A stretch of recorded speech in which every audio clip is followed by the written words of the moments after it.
Hello बच्चों, कैसे हैं आप सब। आई होप आप सब अच्छे होंगे। आपकी पढ़ाई बहुत ही जबरदस्त चल रही होगी। मेरा नाम है इंजमाम खान। स्वागत करता हूं आपका अनअकैडमी के शानदार यूट्यूब प्लेटफॉर्म पर। जैसा कि बच्चों आप स्क्रीन पर देख पा रहे होंगे कि आज हम क्या चैप्टर स्टार्ट करने वाले हैं इकोनॉमिक्स का। चैप्टर नंबर 3 जिसका नाम है मनी एंड क्रेडिट, धन एवं कर्जा। ठीक है, या कर्ज। ठीक है, धन एवं कर्ज आज हम स्टार्ट करने वाले हैं, जिसका क्या है बेटा लेक्चर नंबर 1 है। चलिए बेटा, बिना किसी देरी के हम स्टार्ट करते हैं इस चैप्टर को कि बेसिकली ये चैप्टर आखिर हमें क्या बताना चाह रहा है। टॉपिक है हमारा money as a medium of exchange. Money क्या है बेटा? एक लेन देन का माध्यम है। कैसे देखते हैं बेटा। देखिए याद रखना बेटा, मनी और करेंसी में थोड़ा डिफरेंस होता है। मनी एक ब्रॉडर कॉन्सेप्ट है, करेंसी एक नैरो कॉन्सेप्ट होता है। Currency is a form of money. समझना बेटा मैं क्या कह रहा हूं कि मनी एक ब्रॉडर कॉन्सेप्ट है, करेंसी एक नैरो कॉन्सेप्ट होता है। Currency is a form of money. Money जो है किसी गवर्नमेंट के जरिए ऑथराइज नहीं होता है। करेंसी जो होती है रेस्पेक्टिव कंट्री की गवर्नमेंट के जरिए ऑथराइज की जाती है। आगे हम इसे और अच्छे से समझ लेंगे। देखिए, the use of money spends a very large part of our everyday life. Money का इस्तेमाल जो है हमारी रोजमर्रा की जिंदगी से काफी ज्यादा जुड़ा हुआ है। अगर आप अपने आसपास देखोगे तो आप इजिली आइडेंटिफाई कर पाओगे कि हम काफी सारे ऐसे ट्रांजेक्शन करते हैं अपने डेली बेसिस पर बेटा, एक सिंगल दिन में, जिसमें काफी सारे ट्रांजेक्शन इन्वॉल्व होते हैं और उस ट्रांजेक्शन का बेस क्या रहता है बेटा? मनी, यानी कि पैसा। Can you make a list of this? अब लिस्ट तो बनाने मत बैठ जाना, लेकिन देखिए in many of this transaction, इन सभी ट्रांजेक्शन में यानी कि इन सभी लेन देन में गुड्स आर बीइंग बॉट, या तो कोई सामान खरीदा जा रहा है या कोई सामान बेचा जा रहा है। किसका इस्तेमाल करके बेटा? मनी का इस्तेमाल करके। या तो आप कोई सामान खरीद रहे हो या कोई सामान आप क्या कर रहे हो बेटा? बेच रहे हो। किसका इस्तेमाल करके? मनी का इस्तेमाल करके। कुछ ट्रांजेक्शंस में आप कुछ सर्विसेज का मजा लेते हो, जैसे गाड़ी रिपेयर करवाना, एसी रिपेयर करवाना, गाड़ी को वॉश करवाना, ये सर्विसेज होती है। और ये भी इसके बदले में आप क्या देते हो बेटा? मनी देते हो। यानी कि आप कोई गुड्स खरीदते हो या बेचते हो तो भी मनी का बेस रख के डील किया जाता है, या कोई सर्विसेज का आनंद लेते हो तो भी उसमें आप क्या करते हो बेटा? मनी को इन्वॉल्व करते हो। ठीक है बेटा। For some there might not be any actual transfer, लेकिन कुछ ऐसे ट्रांजेक्शन होते हैं बेटा जिसमें जब आपने गुड्स एंड सर्विसेज का मजा लिया उसी टाइम पे आप उसे पेमेंट नहीं करते, बल्कि आप प्रॉमिस करते हो कि आप पेमेंट क्या करोगे बेटा? बाद में कर दोगे। इस कॉन्सेप्ट को कहा जाता है बेटा क्रेडिट कॉन्सेप्ट। याद रखो बेटा, एक तो अगर आपने गुड्स कोई खरीदा और तुरंत आपने उसको पैसा दे दिया तो ये तो कैश में ट्रांजेक्शन हुआ। लेकिन अगर आपने कोई गुड्स एंड सर्विसेज का मजा पहले ले लिया और उसकी पेमेंट आप बाद में करने का वादा करते हो कि मैं 2 दिन बाद या 3 दिन बाद पेमेंट कर दूंगा या कर दूंगी, तो वो क्या सिस्टम कहलाएगा? क्रेडिट का सिस्टम कहलाएगा। फॉर एग्जांपल, अगर अपने पड़ोस की दुकान में जाते हैं तो हम वहां से जैसे मिलकर हमने परचेस किया कोई, है ना, कोई दाल वगैरह, कोई चीनी वगैरह हम परचेस करके लाते हैं, तो हम क्या बोलते हैं कि अंकल डायरी में लिख लेना, 3-4 दिन बाद या महीने के एंड में हम आपको पैसे दे देंगे। खाता चलता है ना, खाता बुक जिसे हम बोलते हैं, वो चलती है बहुत सारे किरानों की दुकानों पे। तो ये कौन सा सिस्टम होता है बेटा? क्रेडिट सिस्टम होता है, जिसमें वादा किया जाता है, गुड्स एंड सर्विसेज का मजा पहले ले लेते हैं, वादा किया जाता है कि पेमेंट कब किया जाएगा बेटा? बाद में किया जाएगा। प्रॉमिस टू पे लेटर। ठीक है, लेकिन हाँ बहुत बार मक्कारी भी हो जाती है बेटा, कुछ लोग पैसे भी खा जाते हैं। ठीक है, चलिए आगे देखते हैं। Have you ever wondered why transaction are made in money? कभी सोचा बेटा आपने कि ट्रांजैक्शन जो करे जा रहे हैं, जो लेन देन किया जा रहा है, इसे मनी का इस्तेमाल करके क्यों किया जाता है? रीजन सिंपल है बेटा। क्या सिंपल है? देखिए reason, a person holding money can easily exchange it for any commodity or service that he or she might want। कोई भी पर्सन बेटा जिसके पास पैसा है वो किसी भी गुड्स एंड सर्विसेज को खरीद सकता है, बेच सकता है। किसका इस्तेमाल करके बेटा? पैसे का इस्तेमाल करके, जो भी ही को चाहिए या फिर शी को चाहिए। तो याद रखो बेटा, thus everyone prefers to receive payment in money. हर एक इंडिविजुअल पेमेंट रिसीव करना चाहता है मनी में। And the exchange the money for the things that they want, यानी कि मैं कोई चीज खरीदना चाहता हूं तो मैं उस चीज को खरीदूंगा, बदले में क्या दूंगा बेटा? पैसा दूंगा। ये एक सक्सेसफुल ट्रांजैक्शन हो जाता है। अब एक एग्जांपल समझिए बेटा, एक केस समझिए बेटा शू मैन्युफैक्चरर का। एक जूता बनाने वाला एक इंडिविजुअल है बेटा, वो अपने शूज को सेल करना चाहता है और शूज के बदले में वो क्या लेना चाहता है? व्हीट लेना चाहता है। अब ये सिस्टम कौन सा है बेटा? जब मनी नहीं चलता था मार्केट में तो उससे पहले बार्टर सिस्टम चलता था। बार्टर सिस्टम को हम बोलते हैं बेटा कमोडिटीज के बदले में कमोडिटीज को एक्सचेंज करना। फॉर एग्जांपल, मैंने कोई गुड्स खरीदा और मैंने पैसे दिए उसके बदले में, तो ये तो मनी का इस्तेमाल करके ट्रांजैक्शन पूरा हुआ। लेकिन जब मनी मार्केट में नहीं चलता था, हम एशियंट हिस्ट्री की बात कर रहे हैं, तो उस टाइम पे बार्टर सिस्टम चलता था। बार्टर सिस्टम में क्या होता था बेटा? कमोडिटीज के बदले कमोडिटीज बदली जाती थी। ठीक है, गुड्स के बदले में गुड्स देना, चीनी के बदले में दाल दे देना, दाल के बदले में चावल ले लिए, चावल के बदले में गेहूं ले लिए, जूते के बदले में चप्पल ले ली। तो ये क्या था बेटा? गुड्स एंड सर्विसेज का, कमोडिटीज का एक्सचेंज हुआ करता था बार्टर सिस्टम में। अब आप एक एग्जांपल समझो बार्टर सिस्टम का ही, कि एक शू मैन्युफैक्चरर है बेटा जो अपने जूते सेल करना चाहता है, लेकिन बदले में वो चाहता क्या है? व्हीट। अब इसके सामने 2 टास्क है बेटा। पहला तो एक ऐसे आदमी को ढूंढे जिसके पास व्हीट हो, दूसरा इस आदमी को शूज भी चाहिए हो। ये 2 टास्क है इसके पास। क्या टास्क है बेटा? सबसे पहले तो इसको ऐसे आदमी को ढूंढना पड़ेगा जिसके पास व्हीट हो, साथ के साथ उसको शूज की रिक्वायरमेंट भी होनी चाहिए। जैसे मैं एक व्यक्ति मुझे ऐसा मिल जाता है जिसके पास व्हीट है लेकिन वो शूज नहीं चाहता है, तो क्या ट्रांजैक्शन सक्सेसफुल हो पाएगा? नहीं हो पाएगा। दूसरी बात, एक ऐसा आदमी है जिसको शूज की रिक्वायरमेंट तो है लेकिन उसके पास व्हीट नहीं है, व्हीट तो मुझे चाहिए, तो क्या भी ट्रांजैक्शन सक्सेसफुल हो पाएगा? क्या नहीं हो पाएगा। तो इसमें हमें क्या समस्या समझ में आ रही है? इसमें हमें यह समझ में आ रही है बेटा कि शू मैन्युफैक्चर को कितनी डिफिकल्टी आएगी बेटा शूज के बदले में व्हीट का इस्तेमाल करने के लिए। ठीक है, समझ पा रहे नहीं समझ पा रहे बेटा, ये बात ध्यान रखना है बेटा। ठीक है, मैं क्या कहना चाह रहा हूं बेटा, तो ये बहुत एक बड़ी समस्या है बेटा इसके अंदर। तो इसमें क्या होता है बेटा, इस समस्या को हम क्या बोलते हैं? इस समस्या को हम बोलते हैं डबल कोइंसिडेंस ऑफ वांट्स। क्या बोलते हैं बेटा इस समस्या को हम? Double coincidence of wants. यानी कि जो पर्सन डिजायर कर रहा है सेल करने की वही सामने वाले को चाहिए। फॉर एग्जांपल, मैं गया मार्केट में शूज बेचने के लिए, बदले में मुझे चाहिए व्हीट। मैं और एक सामने वाला एक इंडिविजुअल आ रहा है, उसे चाहिए शूज और वो बदले में सेल करना चाह रहा है व्हीट। अब हम मार्केट में टकरा गए, मैंने बोला मैं शूज बेचना चाहता हूं लेकिन मुझे बदले में चाहिए व्हीट। सामने वाला बोलता है मैं हूं ना, मुझे शूज भी चाहिए और मैं आपको क्या दे सकता हूं? व्हीट दे सकता हूं। तो ये दोहरा इत्तेफाक हो गया। पहले मुझे जो चाहिए था वो सामने वाले के पास है और सामने वाले को जो चाहिए था वो मेरे पास है। तो ये क्या हुआ? डबल कोइंसिडेंस हो गया। नीड का क्या हो गया? डबल कोइंसिडेंस हो गया, यानी कि दोहरा इत्तेफाक हो गया। तो दोहरा इत्तेफाक जब होगा तब जाके क्या हो पाएगा बेटा? ट्रांजैक्शन सक्सेसफुल हो पाएगा। होगा या नहीं होगा बेटा? हाँ या ना में जवाब दो बेटा पहले इसको आप।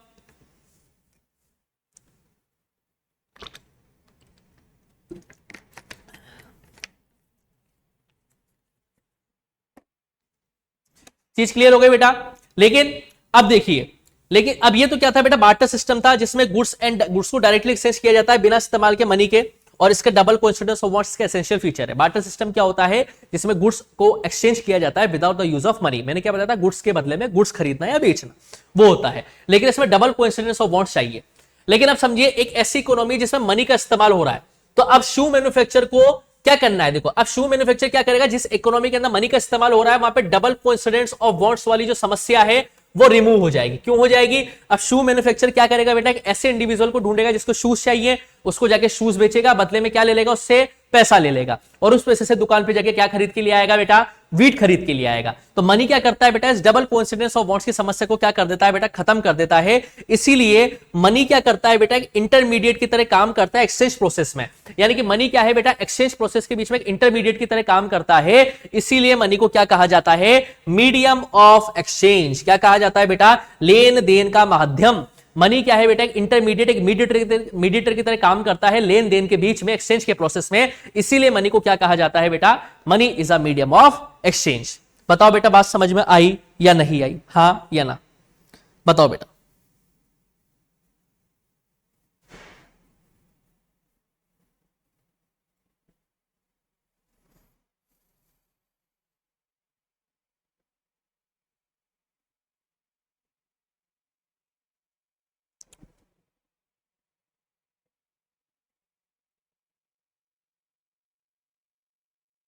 पढ़ो बेटा इसको।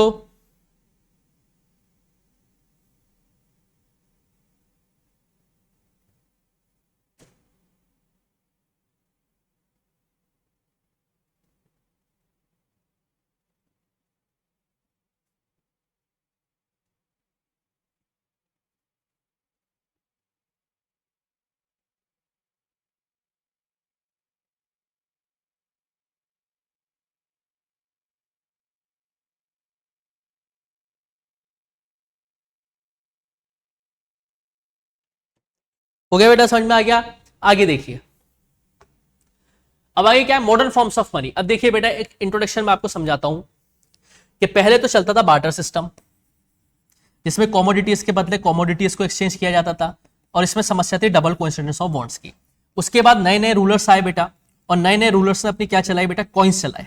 कॉइन्स किस किस के हुआ करते थे बेटा? गोल्ड के कॉइन्स चलते थे, कॉपर के कॉइन्स चलते थे, और सिल्वर के कॉइन्स चलते थे। समझ रहे हैं क्या बेटा?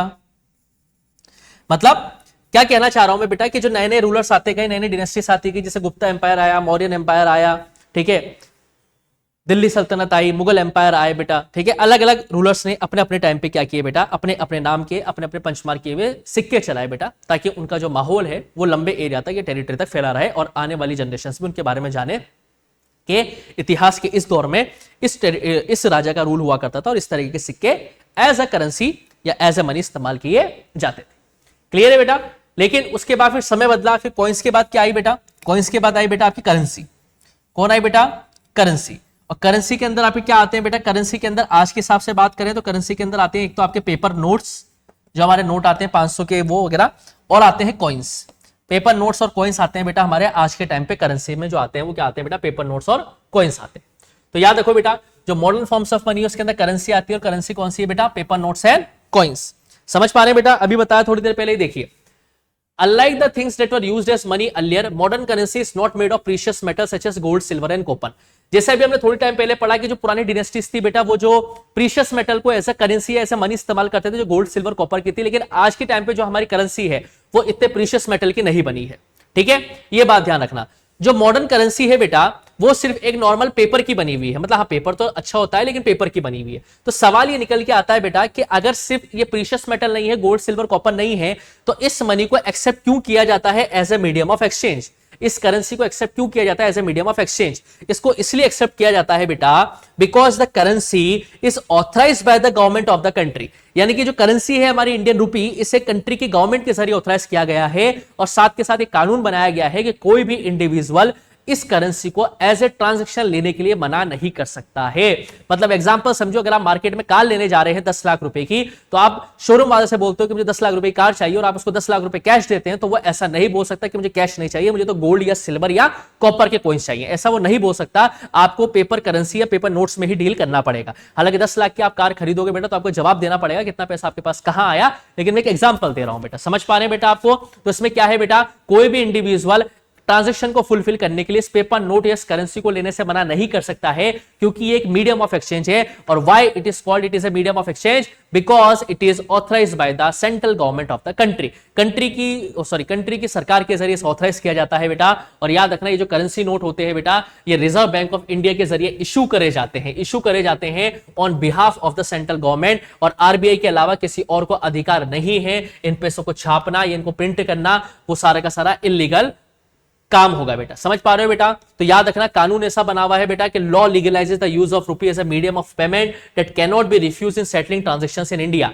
कोई भी मना नहीं कर सकता इसे लेने के लिए। No individual in India can legally refuse a payment made in rupee. कोई भी इंडिविजुअल भारत के अंदर जो रुपी में पेमेंट की गई है उसे लेने से मना नहीं कर सकता। इसीलिए रुपी जो है, इंडियन रुपी, वो as a medium of exchange पूरे भारत में एक्सेप्ट किया जाता है, because it is authorised by the government of the country. बताओ समझ में आया नहीं आया, हाँ या ना बेटा?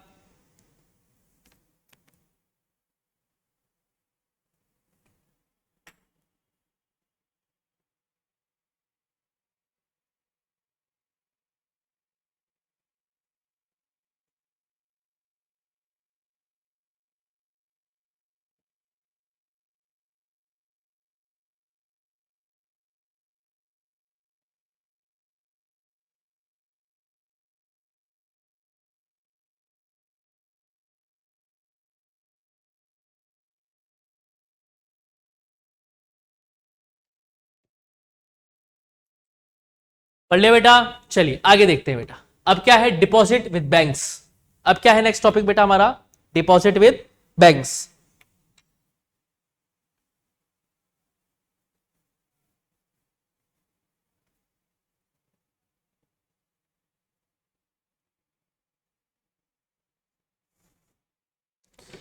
डिपॉजिट विद बैंक्स, अब देखिए एक अदर फॉर्म भी है जिसमें लोग अपने पैसे को होल्ड करते हैं as a deposit with banks.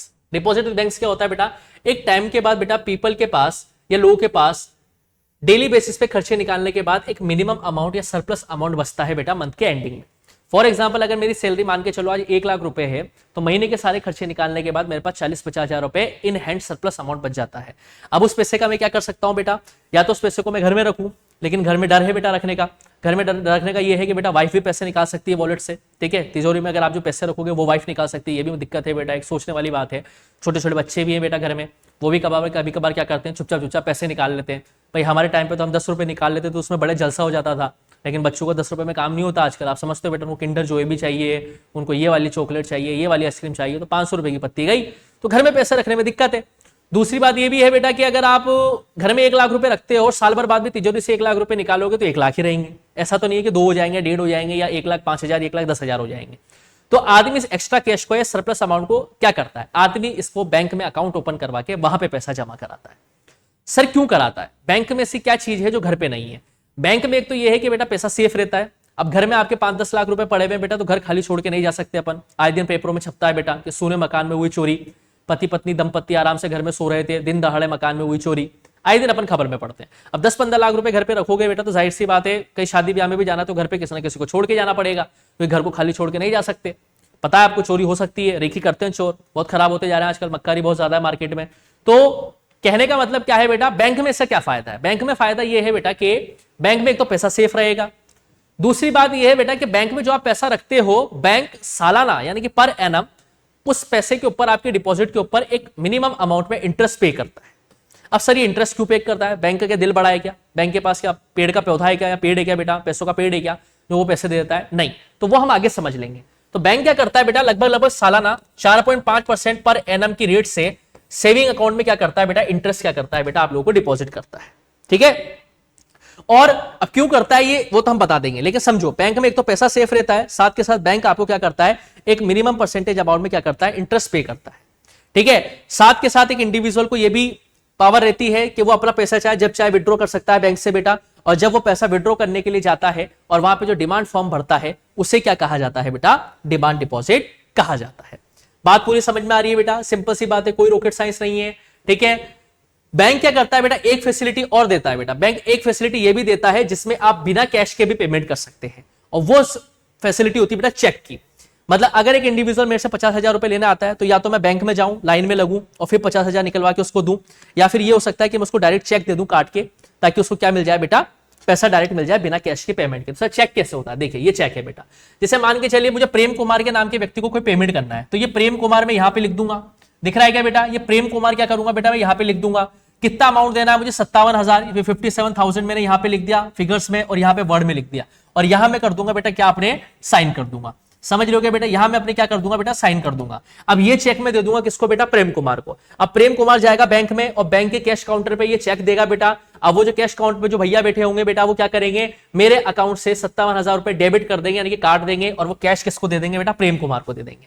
तो मैंने क्या कैश में डील किया क्या? नहीं, मैंने without the use of cash payment किया। इसे क्या बोलते हैं बेटा, हम चेक मेथड बोलते हैं। तो ये चेक आखिर में सर होता क्या है? तो देखिए चेक क्या होता है बेटा, वास्तव में चेक होता क्या है, what do you mean by this term cheque? Cheque एक पेपर है बेटा, जो पेपर होता है बेटा, जाहिर सी कागज का टुकड़ा होता है, जो इंस्ट्रक्ट करता है बैंक को कि एक स्पेसिफिक अमाउंट, कितना था 57,000, पे कर दिया जाए मेरे अकाउंट से उस पर्सन को जिसके नाम पे चेक इशू किया गया है। यानी कि मेरे अकाउंट से क्या बताया गया है, मेरे अकाउंट से इस पर्सन को जिसको चेक इशू किया गया है इतना पेमेंट पे कर दिया जाए, ये बैंक को इंस्ट्रक्ट दिया गया है मेरे इस चेक के जरिए, और बैंक क्या करता है बेटा, इस पेमेंट को उस इंडिविजुअल को क्या कर देता है बेटा, दे देता है। क्लियर है बेटा? तो इस तरीके से बिना कैश का इस्तेमाल किए हुए भी मैं क्या कर सकता हूं बेटा, पेमेंट कर सकता हूं। बताओ क्लियर हुआ या नहीं हुआ, हाँ या ना?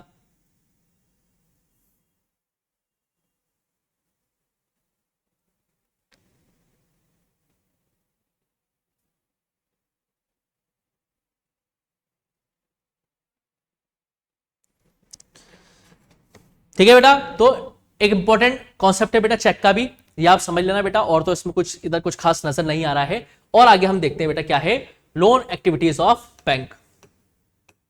क्या है बेटा, देखिए लोन एक्टिविटीज ऑफ बैंक। अभी हमने क्या समझा बेटा कि बैंक क्या करता है बेटा, को मिनिमम अमाउंट में इंटरेस्ट पे करता है। तो बैंक के पास वो पैसा कहां से आ रहा है? तो देखिए बेटा इसमें कहानी समझिए, मैं फिर पूरा समझाता हूं बेटा आपको कि क्या कहानी होती है इसमें। देखिए समझिए बेटा,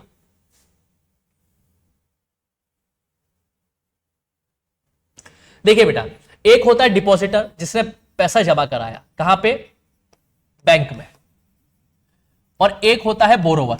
अब समझिए बेटा, जो पैसा उधार लेता है बैंक से। अब देखिए मान के चलिए मैंने डिपॉजिट किया बैंक के अंदर 1 लाख रुपए, कितने रुपए डिपॉजिट किए, 1 लाख रुपए। बैंक मुझे इसके बदले में इंटरेस्ट देगा साल का 4.5%, यानी कि साल भर बाद अगर मैं पैसे निकालूंगा तो मुझे 1,04,500 रुपए बैंक की तरफ से मिलेगी। जमा कितने कराए, 1 लाख, साल भर बाद पैसा अगर निकालूंगा तो कितने मिलेंगे, 1,04,500, यानी कि बैंक ने मुझे कितना इंटरेस्ट दिया, 4.5% इंटरेस्ट दिया। सर बैंक इतना बड़ा दिलदार क्यों, उसने पैसा क्यों दिया? तो देखिए बेटा, ये जो मैंने 1 लाख रुपए बैंक में जमा कराए हैं, बैंक इसे क्या करता है बेटा, इन पैसों को जिनको नीड है, इन पैसों को क्या है बेटा, जिनको नीड है, इन पैसों को क्या है बेटा, जिनको नीड है उनको क्या देता है बेटा, एज ए लोन प्रोवाइड कराता है बोरोवर्स को। जिन्हें लोन चाहिए होता है बेटा, education loan, personal loan, agriculture loan, home loan, उनको बैंक क्या करता है बेटा, प्रोवाइड करवाता है। अब मान के चलो बैंक ने ये 1 लाख रुपए दिए बेटा बोरोवर को, तो बैंक जो है बोरोवर से 4.5% इंटरेस्ट चार्ज नहीं करेगा। बैंक इस बोरोवर से कितना परसेंट इंटरेस्ट चार्ज कर रहा है बेटा, 10% इंटरेस्ट चार्ज कर रहा है, और हमें कितना दे रहा है, 4.5%। तो 10 में से 4.5% गया तो कितना बचा बेटा? 5.5% बचा बेटा। तो ये जो 5.5% पैसा जो ब्याज जो है बोरोवर से लिया जा रहा है बैंक से, तो ये 5.5% जो बैंक ब्याज ले रहा है, ये बैंक की क्या हो जाती है बेटा? इनकम हो जाती है। समझना बेटा मैं क्या कह रहा हूं। मैंने 1 लाख डिपॉजिट किया बैंक में, बैंक मुझे 4.5% इंटरेस्ट रेट के साथ ये पैसा वापस दे रहा है, लेकिन बैंक मेरे से 1 लाख रुपए को बोरोवर को दे रहा है कितने परसेंट इंटरेस्ट रेट पे? 10% इंटरेस्ट रेट पे। तो जो 5.5% जो इसके पास पैसा बचेगा वो बैंक की क्या हो जाएगी बेटा? इनकम हो जाएगी। बात क्लियर हो गई बेटा बात? अच्छा, बैंक पूरे 1 लाख की बोरोवर को नहीं देता है। बैंक के पास ये प्रोविजन है कि बैंक को 15% मिनिमम कैश बैलेंस अपने पास रखना पड़ेगा, क्योंकि अगर कोई कस्टमर या कोई क्लाइंट अचानक पैसे लेने आ जाता है तो बैंक के पास एक मिनिमम कैश होना चाहिए उसे देने के लिए। अब 1 लाख का तो मैंने एग्जांपल दिया है, बैंक में तो करोड़ों पड़े रहते हैं, काफी सारे लोगों का अकाउंट रहते हैं, तो मिनिमम 15% कैश बैलेंस मेंटेन करके रखना पड़ता है बैंक को, ताकि अगर कोई इमरजेंसी में पैसा निकलवाना आ जाए तो बैंक उसे क्या दे सके बेटा? पैसा दे सके। क्लियर हो गई बेटा बात? तो बैंक क्या करता है बेटा? एक तरीके से मीडिएटर की तरह, है ना, मीडिएटर है बेटा। बैंक क्या एक तरीके से मीडिएटर है बेटा डिपॉजिटर और बोरोवर के बीच में, क्योंकि डिपॉजिटर कहां देता है? बैंक में। बैंक किसको देता है? बोरोवर को। बोरोवर कहां जमा कराता है? बैंक में। बैंक अपना मुनाफा रख लेता है, फिर वो बाकी किसको दे देता है बेटा? डिपॉजिटर को दे देता है। समझ लेंगे बेटा आप? तो इस तरीके से बैंक क्या करता है बेटा? अपनी इनकम को कमाता है, और बैंक की मेन सोर्स ऑफ इनकम भी यही होती है। बताओ बेटा समझ में आया नहीं आया? सारी चीजें क्लियर हो गई बेटा? तो ये था हमारा लोन डिपॉजिट विद बैंक्स और मनी एंड क्रेडिट का। आज के लिए इतना ही हमारा काफी है। क्लियर है बेटा? एक लेक्चर और लगेगा बेटा इसका। उस एक लेक्चर में हम क्या करेंगे? इसके एनसीईआरटी सॉल्यूशंस भी डिस्कस कर लेंगे और साथ के साथ इसके इंपॉर्टेंट क्वेश्चंस भी डिस्कस कर लेंगे। एक लेक्चर और लगेगा, उसमें फिर खत्म हो जाएगा। उसके बाद हम एक टॉपिक पढ़ेंगे ग्लोबलाइजेशन इंडियन इकोनॉमी, फिर हम हिस्ट्री पे चलेंगे वापस से print culture and the modern world पे। क्लियर है बेटा? तो यहां तक ये रहेगा बेटा, यहां तक आपको पढ़ना है बेटा। कोई भी डाउट हो तो आप पूछ सकते हैं, कॉमेंट सेक्शन में छोड़ देना। जल्दी मिलूंगा आपसे नेक्स्ट लेक्चर में, तब तक के लिए आप लोग पढ़ते रहो, मस्त रहो। Thank you, bye bye.